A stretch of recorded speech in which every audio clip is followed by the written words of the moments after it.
ये H bomb तो नहीं है, एच बॉम्ब आ रहा है, हाइड्रोजन बॉम्ब आ रहा है। ये एक और उदाहरण है वोट चोरी का। पिछली बार मैंने आपको एडिशंस के बारे में बताया था, ये हम आपको डिलीशंस के बारे में दिखा रहे हैं, और सबूत के साथ हम आपको दिखाएंगे कि ये जो डिलीशंस हुए हैं ये सेंट्रलाइज तरीके से कॉल सेंटर के प्रयोग करके, सॉफ्टवेयर के प्रयोग करके किए गए हैं।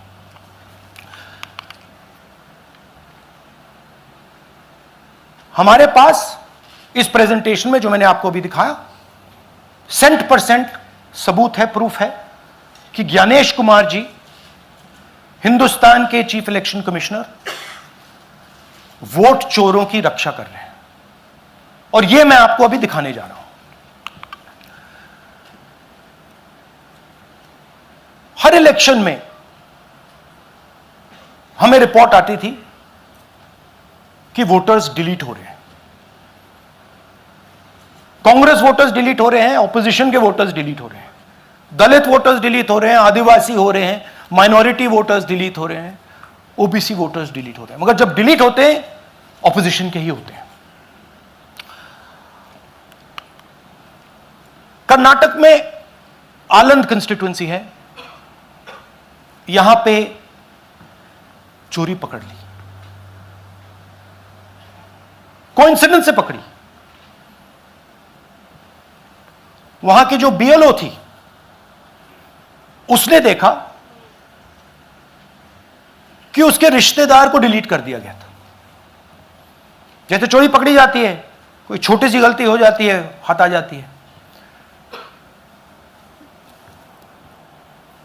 अलंद में 6018 वोटर्स डिलीट हुए, उसमें से इनकी रिश्तेदार थे। उन्होंने पता लगाया कि मेरे रिश्तेदार को डिलीट किसने किया।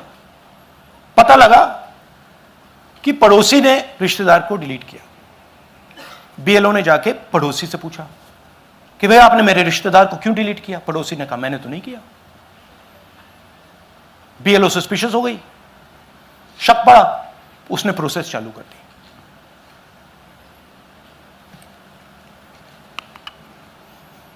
पता क्या लगा कि कोई ना कोई, किसी ने अलंद में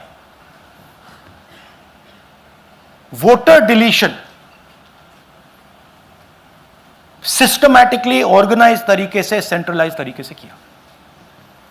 हमें यह नहीं मालूम कि आलंद में कितने वोटर डिलीट हुए, क्योंकि इससे बहुत ज्यादा हो सकते हैं। 6000, तकरीबन 6000 पकड़े गए, उस पर इन्वेस्टिगेशन हो गया। क्या पता लगा कि फाइलिंग ऑटोमेटिकली ऑनलाइन हो रही है। मोबाइल नंबर्स कर्नाटक के नहीं यूज हो रहे, मोबाइल नंबर्स दूसरी स्टेट्स के यूज हो रहे हैं। इनफैक्ट कर्नाटक के नंबर थे ही नहीं उसमें। मतलब आप दिल्ली में बैठे डिलीट कर रहे हो, आपका नंबर तमिलनाडु का है। आप गुड़गांव में डिलीट कर रहे हो, आपका नंबर झारखंड का है। और जब हम चेक कर रहे हैं कि भैया आपका नंबर है, तो आपका नंबर है ही नहीं, किसी और का नंबर है। और टारगेट करके कांग्रेस वोटर्स को डिलीट किया गया। ये गोदाबाई जी हैं, इनके नाम पर 12 वोटर्स डिलीट किए गए। इनको मालूम ही नहीं, इनको पता ही नहीं कि इन्होंने 12 वोटर्स डिलीट किए। दिखाइए जरा। ಇಲೆಕ್ಷನ್ ಟೈಮ್ ಈಗ ये इनका वीडियो है। ನಾ ಅರ್ಜಿ ಹಾಕಿಲ್ಲ, ನನಗೆ ಅದಕ್ಕೆ ಸಂಬಂಧ ಇಲ್ಲ। ಅದು ಯಾರು ಹೊಟ್ಟಿ ಕಿಚ್ಚಿಗೆ ಯಾರು ಏನ ಹಾಕ್ಯಾರ ಅನ್ನೋದು ನನಗೆ ಗೊತ್ತಾಗಿಲ್ಲ। तो इनको आइडिया नहीं है कि इन्होंने वोटर्स डिलीट कर दिए।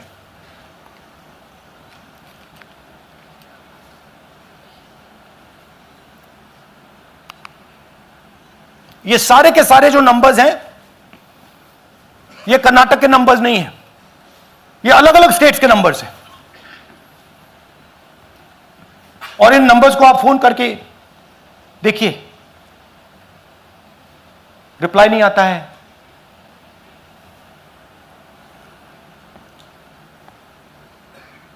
तो सवाल यह है कि किसके नंबर्स हैं, ये किसने ऑपरेट किए, जब इन्होंने ऑपरेट किए ये कहां थे,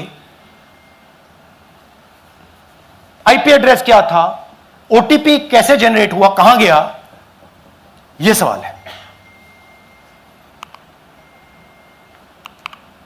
यह दूसरा उदाहरण, सूर्यकांत जी जो अभी स्टेज पे आए थे, इन्होंने 12 वोटर्स को 14 मिनट में डिलीट कर दिया। आप फॉर्म भरने की कोशिश कीजिए, डिलीशन फॉर्म भरने की कोशिश कीजिए, देखिए। और जब हमने इनसे पूछा कि भैया आपने ये कैसे किया, वो कहते हैं मैंने तो नहीं किया, मैं तो जानता ही नहीं हूं।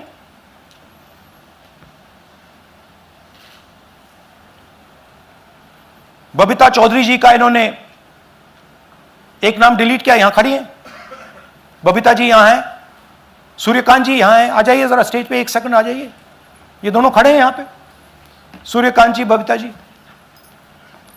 इनको मालूम ही नहीं कि इन्होंने डिलीट किया। Thank you.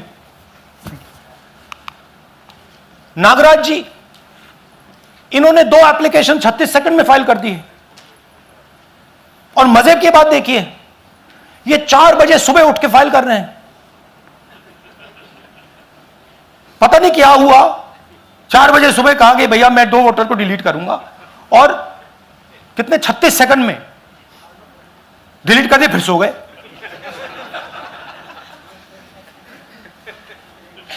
हमारी माइंड में पहले सवाल था कि क्या इलेक्शन कमीशन भी सो रहा है, मगर नहीं, सोया कोई नहीं है, जगे हुए हैं, सिस्टमैटिकली मदद हो रही है। यह देखिए दूसरी बात, जो भी डिलीट कर रहा है वोटर लिस्ट में उसका सीरियल नंबर 1 है। मतलब जो भी वोटर लिस्ट में पहले नंबर पे आता है वही डिलीट कर रहा है। 5वें नंबर वाला, 7वें नंबर वाला, 10वें वाला कोई नहीं कर रहा। तो हो क्या रहा है, सॉफ्टवेयर से यह काम किया जा रहा है। सॉफ्टवेयर प्रोग्राम कह रहा है पहला नाम निकालो और इसका प्रयोग करके डिलीट करो।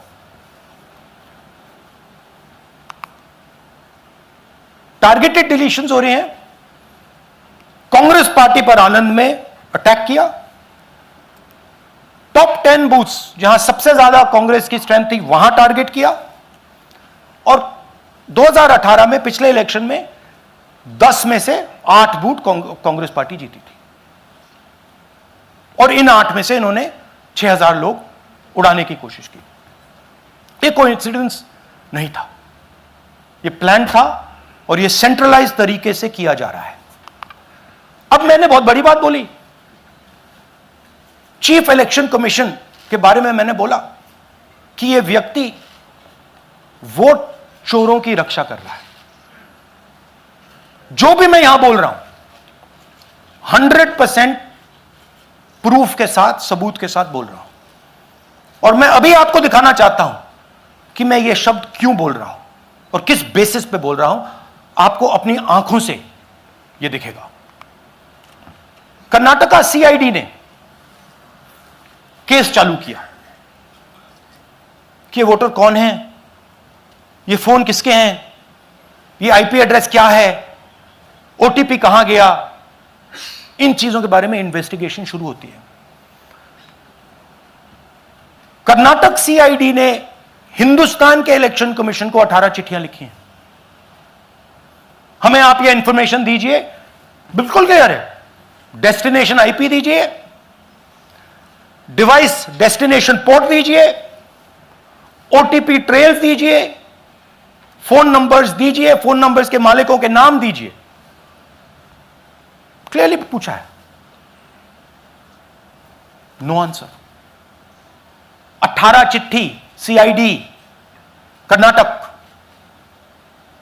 No answer from chief election commissioner, no answer from election commission. Timeline देखिए,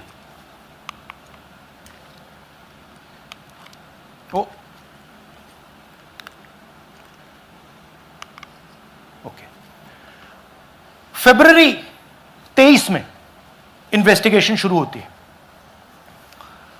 मार्च 23 में कर्नाटक का सीआईडी चिट्ठी लिखती है ईसीआई को कि हमें सारे डिटेल्स दे दीजिए।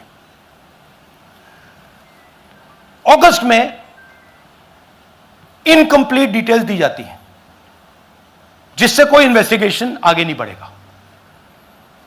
जिन चीजों की जरूरत थी वो नहीं दी, जिसकी जरूरत नहीं थी वो सारी दे दी। पहला सबूत। दूसरा सबूत, 18 बार रिमाइंडर लेटर गए हैं।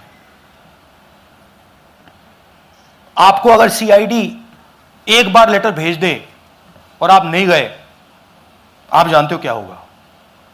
यहां पे इलेक्शन कमीशन को 18 बार लेटर गए हैं, कुछ नहीं हुआ है। बाद में क्या होता है, कर्नाटक ईसी इलेक्शन कमीशन को लिखता है, कहता है भैया हमें दे दीजिए, आपको इंफॉर्मेशन देना पड़ेगा। No reply. मार्च 25 में आखिरी लेटर सितंबर में गया है, कुछ ही दिन पहले। No reply from EC. यह है सबूत कि ज्ञानेश कुमार जी वोट चोरों की रक्षा कर रहे हैं, और यह ब्लैक एंड व्हाइट सबूत है, इसमें कोई कंफ्यूजन नहीं है कहीं।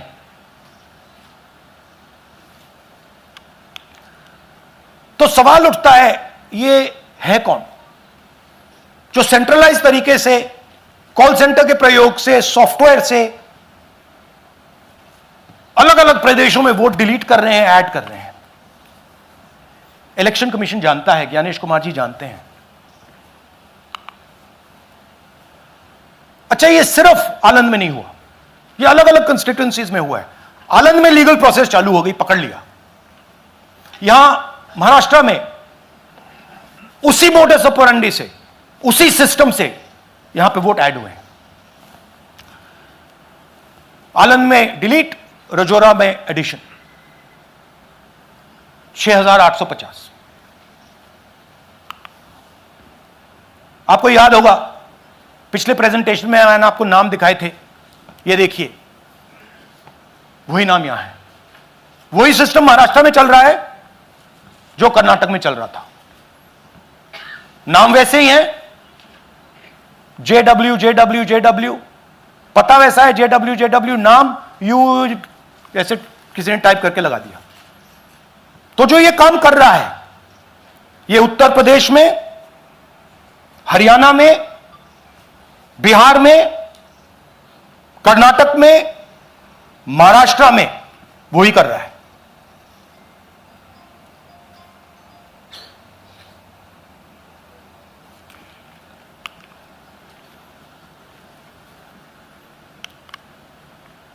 तो हमारी डिमांड है, ज्ञानेश कुमार जी, आप अपना काम कीजिए। आपने ओथ लिया है, आप हिंदुस्तान के चीफ इलेक्शन कमिश्नर हैं। आपसे कर्नाटक की सीआईडी सबूत मांग रही है।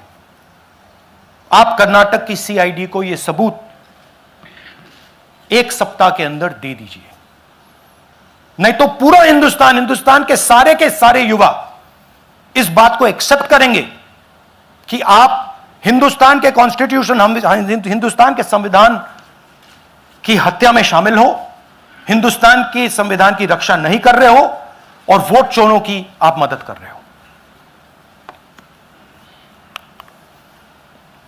Thank you. और थोड़ी देर में हम आपको हाइड्रोजन बॉम्ब दिखाने जा रहे हैं। नहीं, आज नहीं, थोड़ी देर में उसकी प्रिपरेशन चल रही है। क्योंकि हम देखिए, मैंने टीम से कहा है कि अगर मैं स्टेज पे जा रहा हूं, ब्लैक एंड व्हाइट प्रूफ नहीं होगा, मैं नहीं जाऊंगा। अगर ब्लैक एंड व्हाइट प्रूफ होगा, जो कोई मतलब उसको निगेट नहीं कर सकता, मैं जाऊंगा। मैं देश के कॉन्स्टिट्यूशन की रक्षा कर रहा हूं, संविधान की रक्षा कर रहा हूं, मैं लोकतंत्र की रक्षा कर रहा हूं, और मैं सच्चाई आपके सामने रख रहा हूं। बहुत बहुत धन्यवाद, नमस्कार, जय हिंद। सर, 3 सवाल। पीटीआई से संजीव चोपड़ा। या राहुल जी, दिस साइड। या राहुल जी इधर हाँ, Left कहाँ है? to your right. हाँ, हेलो। राहुल जी, आज आपने नया खुलासा किया है कि कैसे वोट चोरी हो रही है। आपने पहले भी महादेवपुरा के बारे में बताया कि कैसे एडिशंस हो रही हैं, अब आपने बताया कैसे डिलीशंस हो रही हैं। लेकिन देखने में ये आ रहा है कि इलेक्शन कमीशन इस पे कोई एक्शन नहीं ले रहा और आगे चल के वो तैयारी कर रहे हैं पूरे देश में SIR लाने की। तो आप इस मुहिम को आगे कहां तक ले जाएंगे और SIR के बारे में क्या करने वाले हैं? देखिए, हम आपके सामने क्रिमिनलिटी रख रहे हैं। हमारा काम आपके सामने सच्चाई रखने का है और हम रख रहे हैं। हिंदुस्तान में दूसरे इंस्टीट्यूशंस भी हैं, सिर्फ इलेक्शन कमीशन नहीं है, लीगल सिस्टम है, उनको भी इन चीजों को देखना चाहिए। यहां पे हम चीफ इलेक्शन कमिश्नर के बारे में ब्लैक एंड व्हाइट कह रहे हैं। आपने कहा कि हमने एडिशन डिलीशन दिखाया, पहले प्रेजेंटेशन में मैंने एडिशन दिखाया था, अब हमने डिलीशन दिखाया है, मगर हमने एक और चीज जोड़ दी है। एडिशन और डिलीशन का सिस्टम, उसका स्ट्रक्चर, उसका तरीका, और हमने यह दिखाया है कि जो डिलीट कर रहा है, जो ऐड कर रहा है, महाराष्ट्र में, कर्नाटक में, यूपी में, वो एक ही आदमी है, एक ही फोर्स है। हमने आपको वो एड्रेसेस दिखाए। Same system is being used in Maharashtra, is being used in Karnataka, is being used in Uttar Pradesh, is being used in Haryana. Same people are doing it. से Siddharth, ANI। Sir, this side, sir.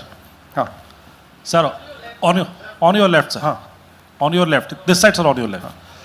Sir, मेरा आपसे सवाल ये है कि जब आप कह रहे हैं कि ज्ञानेश कुमार जो चीफ इलेक्शन कमिश्नर है, उन्हें पता है ये कौन कर रहा है, हाँ। और ये पॉलिटिकल फायदा जरूर किसी को हो रहा है। आप कह रहे हैं कांग्रेस के बूथ के ऊपर ही हाँ। सारे वोट्स डिलीट किए जा रहे हैं, तो वो कौन लोग आपके हिसाब से हैं जिनको ये फायदा पहुंच रहा है, पहला? और दूसरा ये कि वो आपने एक देखिए, हफ्ते का हाँ, समय sorry। दिया है, जब आपने एक हफ्ते का समय दिया है, तो क्या एक हफ्ते बाद आप इसको आगे कैसे इनिशिएट करेंगे? क्या आप लोग कोर्ट का रास्ता अपनाएंगे या और कोई हायर एजेंसी से इस बात की डिमांड करेंगे? क्योंकि ये ऑर्गेनाइज्ड तरीके से क्राइम दिखाई दे रहा है जो आप बता रहे हैं, अगर आपकी बात के ऊपर जाएं। देखिए, फ्रैंकली ये जो मैं यहां कर रहा हूं, ये मेरा काम नहीं है।